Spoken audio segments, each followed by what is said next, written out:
السلام عليكم ورحمة الله. اليوم عندنا هاتفين من أقوى الهواتف في التصوير، جوجل بيكسل 7 وجوجل بيكسل 7 برو. لدينا هذين اللونين الجميلين من الهاتف. على جوجل بيكسل 7 اللون الأبيض مع اللون الفضي، وفي جوجل بيكسل 7 برو اللون الأسود بالكامل. خلينا نفتح الصندوقين.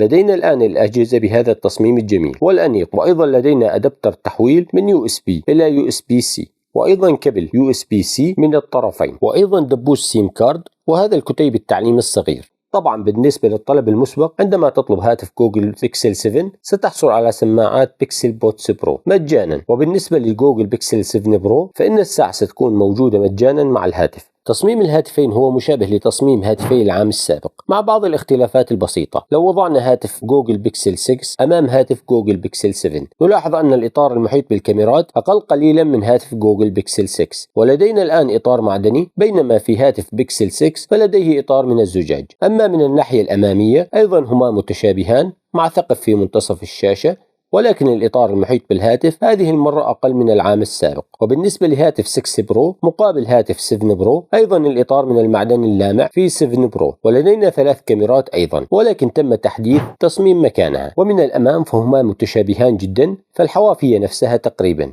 في 7 برو و6 برو، على الرغم من أن الجانبين ليسوا منحنيين في 7 برو مقارنة بهاتف 6 برو. طبعا خلينا نرجع لهاتف بيكسل 7 وبيكسل 7 برو، فلدينا ظهر من الزجاج في كلا الهاتفين محمي بطبقة حماية من نوع جورني غوريلا جلاس فيكتوس، وأيضا يحتوي كلا الهاتفين على معيارية IP68 لمقاومة الماء والغبار. ويأتي هاتف جوجل بيكسل 7 باللون الأبيض والأسود وأيضا الليموني، أما جوجل بيكسل 7 برو فيأتي باللون العسلي والأبيض والأسود. من ناحية التصميم كلا الهاتفين يحملان تصميم جميل، طبعا هذا برأيي الشخصي، وأعتقد أنه مختلف عن بقية الهواتف من العلامات التجارية الأخرى. صحيح أنهم قاموا ببعض التحديثات فقط على تصميم العام الماضي، ولكنني لم أكن أتوقع أن تعمل جوجل على تصميم جديد. خلينا نقلب الهاتفين وننظر إلى الواجهة الأمامية، حيث يأتي هاتف بيكسل 7 بشاشة بحجم 6.3 بوصة من نوع OLED بدقة Full HD Plus، وبعدد بكسلات 416 بكسل في البوصة الواحدة، ومعدل تحديث للشاشة 90 هرتز، والسطوع يصل إلى 1400 نتس. أما هاتف بيكسل 7 برو فيأتي بشاشة بحجم 6.7 بوصة من نوع OLED، ولكن بدقة أعلى وهي كواد HD بلس، لذلك ستكون شاشة بيكسل 7 برو أكثر وضوح من هاتف بيكسل 7، وأيضا بعدد البكسلات 512 بكسل في البوصة الواحدة، وأكثر سلاسة من بيكسل 7 بمعدل تحديث 120 هرتز، وأيضا تحتوي على خاصية LTPO لنقل معدل التحديث التلقائي من 10 إلى 120 هرتز، وأيضا سطوع أعلى يصل حتى 1500 نتس. ولكن مستغرب أنها لا تحوي على خاصية LTPO أحدث من الجيل الأول، رغم أننا رأينا بعض الهواتف الأخرى تحتوي على خاصية LTPO3. طبعا تفيد في توفير الطاقة، وأيضا تعطي سلاسة في الانتقال أسلس، ومع ذلك فإني أفضله من هذه الناحية عن هاتف جوجل بيكسل 7 الذي لا يأتي بهذه الخاصية. ولدينا أيضا ماسح ضوئي لبصمات الأصابع مدمج مع الشاشة على كلا الهاتفين، ويبدو أنه يعمل بشكل جيد، فهو ليس سريع مثل بعض الهواتف الأخرى. علي الضغط لفترة ورفع أصبعي حتى يستجيب. ولدينا أيضا خاصية فتح القفل بالوجه، إذا كنت تريد استخدامها.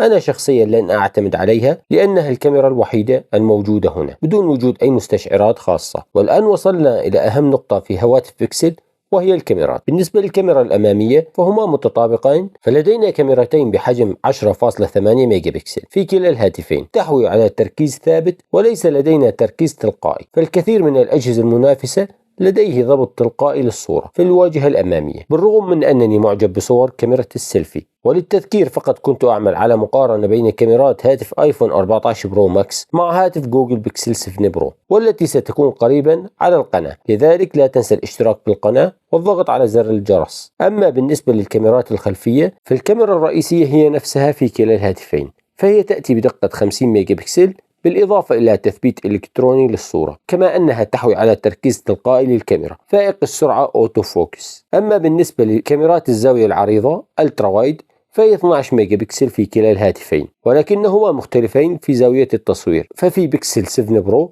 تأتي بزاوية 125 درجة، أما في هاتف بيكسل 7 فهي تأتي بزاوية 114 درجة. وفي جوجل بيكسل 7 برو لديه ضبط تلقائي للصورة، مما يعني أنك ستكون قادر على الحصول على لقطات مايكرو معه أيضا. ويحتوي بيكسل 7 برو على كاميرا تقريب بصري مخصصة بدقة 48 ميجا بكسل لمنحك تقريب بصري 5 مرات تقريبا، ومع ذلك يمكن أن يمنحك إلى 30 مرة من الدقة الفائقة. وتمنحك جوجل بيكسل مع برامجها الجيدة بعض النتائج السحرية عندما يتعلق الأمر بالتكبير، لذا أتطلع إلى اختبار هذا مع هاتف سامسونج S22 ألترا.